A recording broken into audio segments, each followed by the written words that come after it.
You know that classic movie trope where the head of a top secret agency is sitting at this massive curved desk just staring at a wall of 24 flickering monitors? Oh yeah, the ultimate villain command center. Right. It's basically the visual definition of information overload. Hmm. But if you are actually working in a high-stakes environment today, you don't use a wall of blurry screens.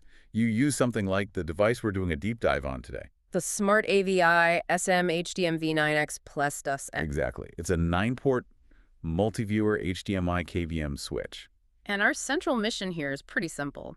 Why does a piece of hardware that, well, essentially just switches video feeds cost $4,599? It is a really steep price tag, but to understand it, we kind of have to look past normal consumer electronics.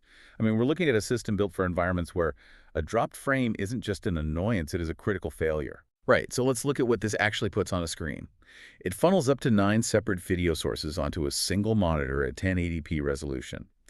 And you can view one source in full mode, or split it in dual or quad mode, or just put all 9 inputs up simultaneously in 9 mode. Which is a lot of visual real estate to manage. It is. Yeah. But I can buy a cheap HDMI splitter online for 20 bucks. So what makes this thing so different? Well, the difference really comes down to compression and latency. A standard consumer switch compresses the video signal to save space. Okay. And that compression adds a few milliseconds of lag. When you are playing a racing game at home, you honestly don't even notice it. Sure. But the Smart-AVI unit delivers totally uncompressed digital video. There is zero signal loss and zero lag. I mean, if you are watching an airplane land, a few milliseconds of lag means that plane isn't actually where the screen says it is. Wait, but in an era where we can, stream 4K video from space over Wi-Fi, why do we need a massive hardwired physical box just to show 1080p video? Because Wi-Fi and cloud streaming inherently involve buffering and processing delays. Ah, right. When you are managing air traffic control at a major airport, you need perfectly clear, instantaneous data. You just can't wait for a signal to buffer. And there is another crucial piece to this, which is the KVM in the name. It stands for keyboard, video, and mouse. Okay, so it's not just sending video to your monitor, it's actually sending your keystrokes and mouse movements back to those 9 separate computers. Yes. That two-way control allows for some very specific applications, like take a high-end recording studio. Computers have noisy cooling fans, right? Yeah, they can get super loud. Exactly.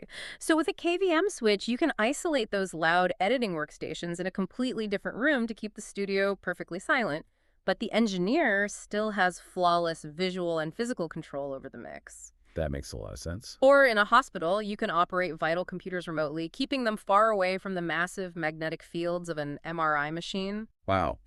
But if this machine is pushing 9 streams of zero latency, uncompressed video, plus real-time keyboard and mouse inputs, the internal processors must be generating a massive amount of heat. Oh, absolutely. Is that why the physical box is so large? Because looking at the specs, it's 17.5 by 12 inches and weighs a staggering 22 pounds. I mean, it weighs as much as a toddler. Yeah, it's heavy. The physical bulk is entirely about accommodating the architecture required for that zero-lag performance. To handle that much uncompressed data all at once, the device boasts a 340 megahertz bandwidth capacity. Which is huge. It really is. That requires serious, dedicated hardware pathways for each input and massive internal heat sinks to keep the processors from melting down. So it's definitely not something you just tuck behind a living room TV. It even has an internal 100 to 240 volt power supply instead of, one of those flimsy external power bricks. Right, because you can't have a power cord accidentally slip out during a critical medical operation. It is built for absolute reliability.